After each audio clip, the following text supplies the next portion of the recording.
Hello, people. How's it going? Again. Get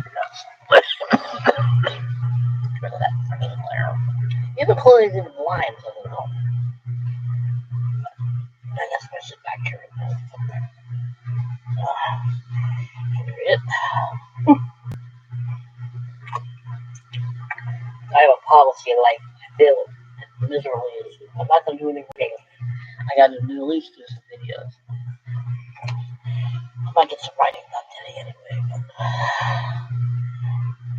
But did not finish books. I can name a few of them, and I know why I didn't finish them. See, I don't have a problem not finishing a book. If it's boring, I'm not gonna finish it. If it's badly written, I'm not gonna finish it. I don't have the problem of not finishing a book that I start. If I just lose interest, I lose interest. I mean, look, I'll be honest with you. I read Shirley Jackson's Haunting of Hill House. Okay? The first time I read it, I was bored. I don't know what it was. For some reason, when I read that book, I was bored. It didn't hold me. I've seen the movie. The movie's pretty good. I like the movie. Why did I have this? Oh, this is really bad. I got this problem. But I did. I read Shirley Jackson's Haunting of Hill House, and I found it okay. A couple of years later, I read the exact same book because I said, you know what? I'll give it a second chance. I said, huh, I like this. This is good. Now, I can't explain why I did not like it the first time. I cannot explain why I found it. Could have been the writing.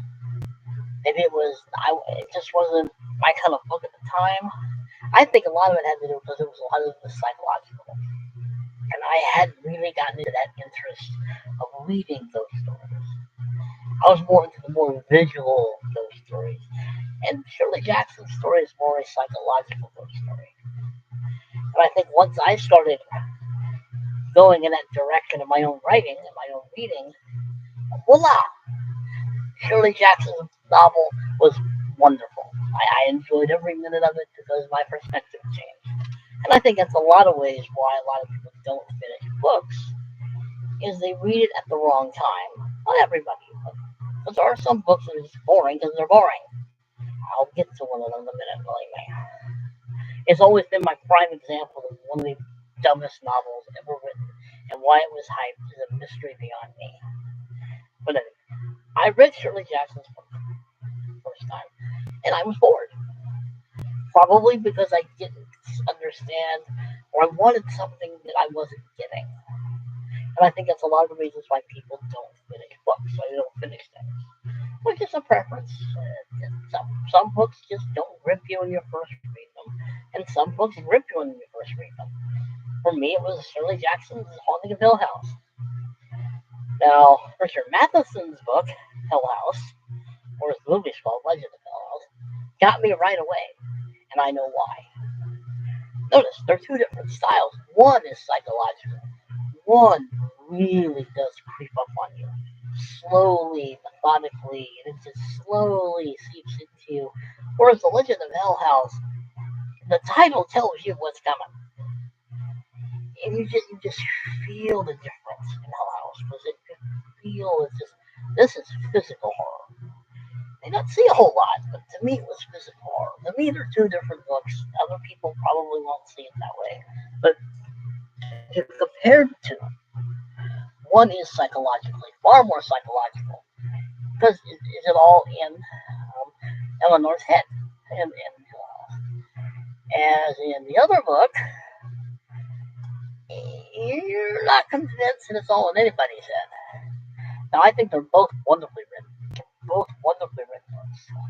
I read both of them. I would still like Richard Matheson's book a little more than Shirley Jackson's book. Even though the styles are very different. One is far more what I would go for anyway. Psychological horror. See, I don't like slasher films. Don't like gratuitous, bloody, gory slasher films. I find them boring redundant, pointless, and sometimes just plain idiotic. Psychological horror fascinates me. At least I wish it had done when I first read Shirley Jackson's book, but it didn't. That's why I didn't like it the first time. Hell House gripped me. Also, I grew up seeing the movie of Legend of Hell House. So seeing that movie, sort of had an impact on me because that to me isn't psychological. That's physical. Those things, that's physical terror. That's physical horror. And that to me made sense. So yeah, I didn't finish Hill House, but I reread it and I finished it. I liked it. Now on to, I know this is going to bother people, but I've read Lolita. Okay, I've read Nabokov's book Lolita. Yes, it's exactly what you think it is. It's not as descriptive as you think it is. He doesn't get graphic. He doesn't. Everything you think about the novel, you've heard about the novel, is accurate. It is about what you think it's about. It is not a good book about a good person. But I've read it. I found it psychologically interesting. I really, why he was doing what he was doing was psychologically interesting to me. And I think that's my criteria for a book I will finish and a book I will not finish. If you can basically hook me in with psychological, even the most perverse of things, I will finish the book. I will finish more than any book, as long as it's interesting, as long as you give me a psychological reason to do it. I am one of those people who will analyze whatever I read. Now, I liked Alita. I liked it because of the psychology of a very sick human being and really had issues, but it's not a badly written novel. The subject is bad, but to me, the subject was less interesting than the why. The why he and this, that, and the other. Getting inside his head, getting inside his pathology. What is it about this person? That was interesting to me. That's why I finished it. That's why it was not one of those did not finish books. Now, on to why I tried to finish it. I got halfway through the next book I'm about to mention, and why I think 50 Shades of Grey has got to be the dumbest book ever written. Dullest book ever written. The Anna character is the deer in the headlights look constantly, including the movie. I tried to watch the movie. I tried to watch the film. I got about halfway through the film and said, this is the dumbest thing I've ever tried to watch. If I have to see Dakota Johnson one more time with that deer in the headlights look of, I don't know what's going on, but continue doing it, please, but I don't know what's going on, look, I was going to put my fist through my computer screen, which is where I watch my movies. I couldn't finish it. It was dumb. Typical characters. Dumb tropes. The glassy-eyed, doe-eyed, completely clueless, or is anyone in there? Emma character, it's like,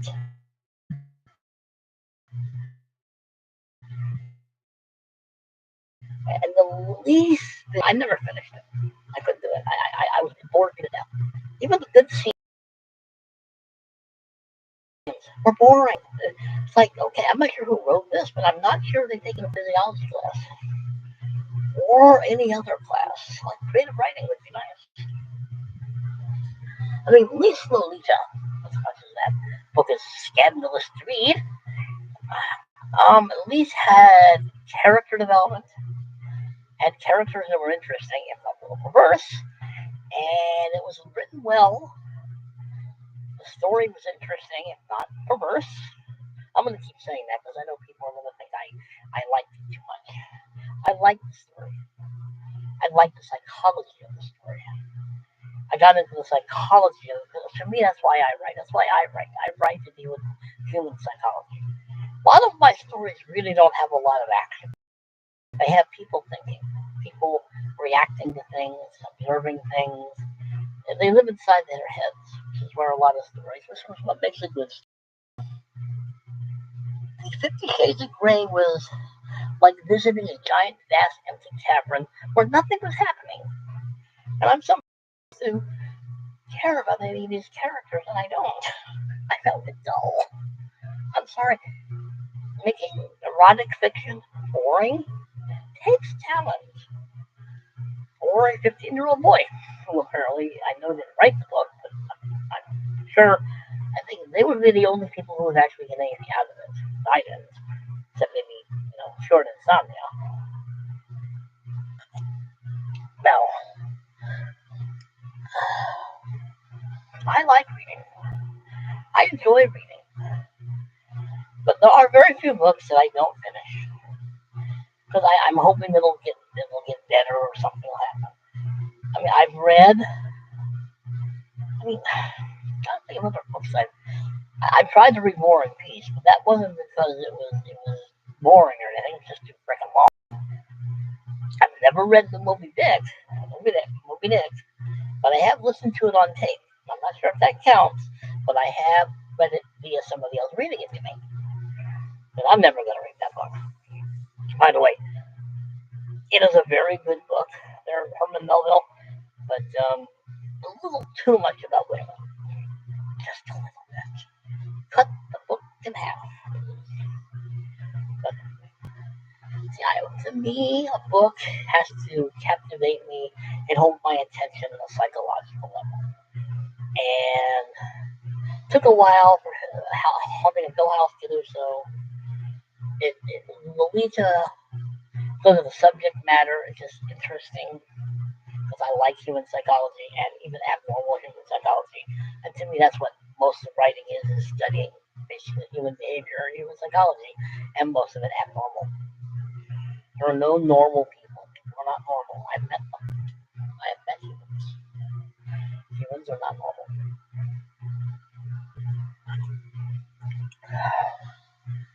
But I've read the Quran. I've read the book. Okay, I will read anything. I've read the Quran. I've read the Book of Mormon. Anything else I've read that might be shocking to people. I've read books on cults. I will read anything. What it is? My glasses aren't on. That's what the problem is. No wonder I can't see anything. Oh look, it's me. Probably what was wrong with the other video. I didn't have my glasses on. That's why I was so worried.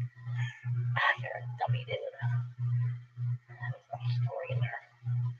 But I don't think there's anything wrong with not finishing a book or anything. I don't think that's a crime against humanity if you don't finish what someone else wrote. I mean, I've tried to read Stephen King stuff, and I'm sorry, not all his stuff is worth reading. Not all of his stuff is worth finishing.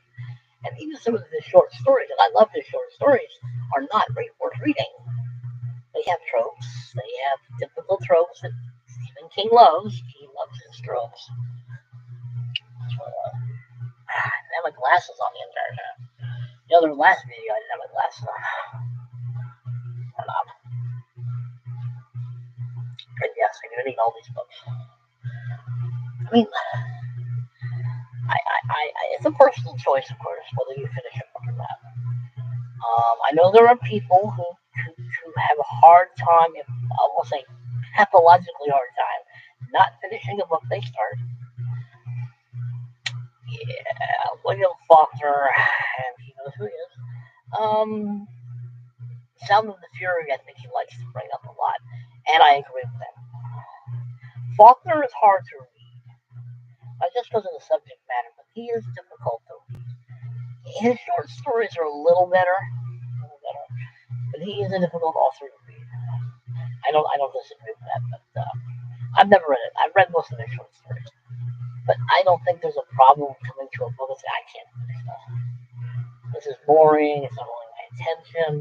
The characters are just not believable. They're tropes, or they're symbolically something I'm not getting. Let's see. I'm trying to think quickly of anything else I've tried to read I never finished. I've read all war books. I never really, well, I can't say I've read books, non-fiction books on the white like. Some of them, I've read a few books on Grant that I question the author's opinion and why they wrote it. But those books are more or less not really because it's dull. It's just the author probably had an axe to grind. But I mean, being a writer, you have to like to read. A writer who does not find time to read a lot of things isn't worth being a good writer, because he won't be. He will not learn anything. And I've said it before. You can learn a lot from bad writing. I could write 50 Shades of Grey, my version, and it would be a different story because I would deal far more with the psychology of it. It had very little action or very little of anything, but there'd be a lot of thinking and a lot of probably talking. I have been accused of basically 75% of what I write in a story will be talking, and 25% something will be happening. To me, that's how most people don't live constantly on the move. They don't live constantly physically doing something. People literally are rather complacent and rather they like being stationary. That is life. That is how people are. But you can make it interesting. 50 Shades is not interesting. They're doing stuff. Well, they're doing stuff, but it's boring. It's written boring. It's written like a 15-year-old boy who's just discovered what a naked girl looks like. Cool, look, cool stuff. Yeah, but you're writing boring. You're boring me. If you're going to bore me, I'm not going to finish reading this book. And I know, I use Alita as an example a lot, but I found it psychologically interesting. I found 50 Shades of Grey vapid, hollow, shallow, and completely devoid of any reason whatsoever to finish the book. Or the movie. I've seen the movie. Well, half of it. I got bored. I literally got bored. Hey, Dakota, you're not supposed to react to something that's not happening yet. It's like, okay, you're reacting to something he hasn't done yet. Well, I literally could not watch it. I was like, okay, this is not even sexually interesting. This is not even erotically interesting. This is just plain boring. You get my point? It's boring. I thought about doing a movie review of the movie, but I would just be repeating myself because I'm repeating myself now. I'm trying to think quickly. Anything I tried to read lately that I couldn't finish? Oh, not really. Oh, the biography of John O'Hara. I, I got bored with the book. I mean, John O'Hara is probably a very interesting fellow. I mean, he sounds like he was an interesting fellow, but the book really made him out to be a jackass 24/7. And I really didn't find anything else interesting about him. It really, I didn't finish it. I think I got almost done. I said, I can't do this anymore. This is boring. I'll find something else to read. And that's when I picked up my book on Bill Mullen, the cartoonist from World War II. There's nothing wrong with having a DNR. Did not read idea. There's nothing wrong with stop reading a book because it's boring or you're losing interest, or you'll just come back to it. I mean, that's what I did with Shirley Jackson's House on Haunted Hill. Yeah, Haunted Hill House. House on Haunted Hill. That's Vincent Price movie. Haunted Hill House. I mean, when I came back to it, I liked it. I liked it because I think my idea of what I liked changed, which is probably true.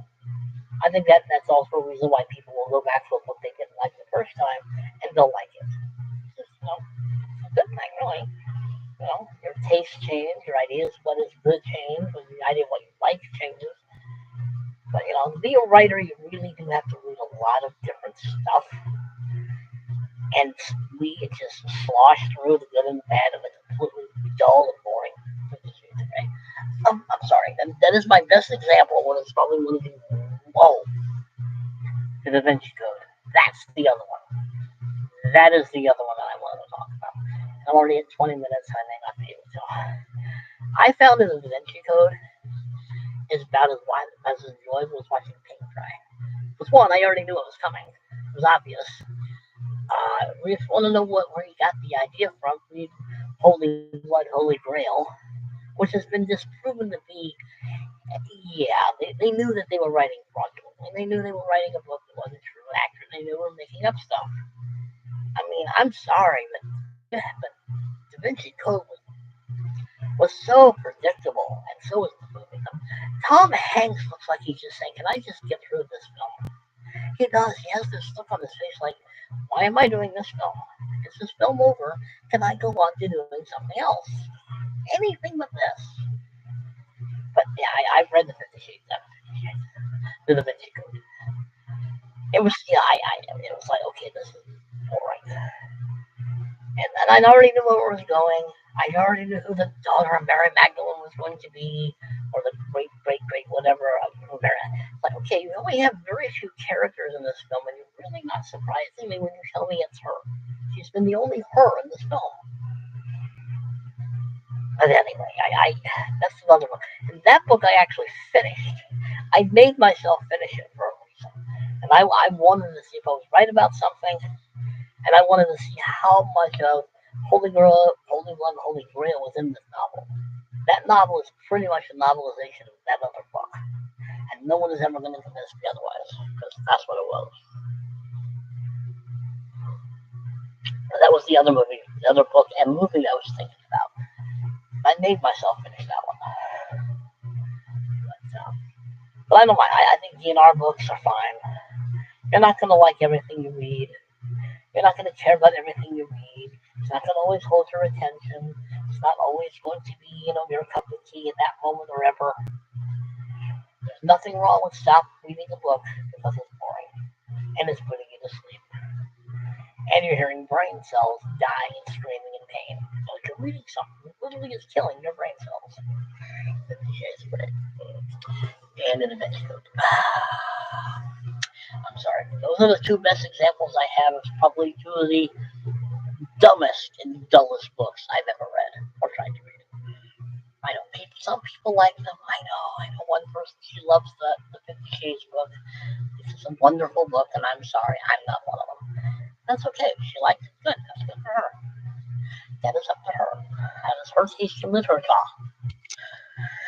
And literature, whatever. Anyway, thank you for watching. Like, share, comment, subscribe. Behave yourselves, people, because I'm never going to go. See you later.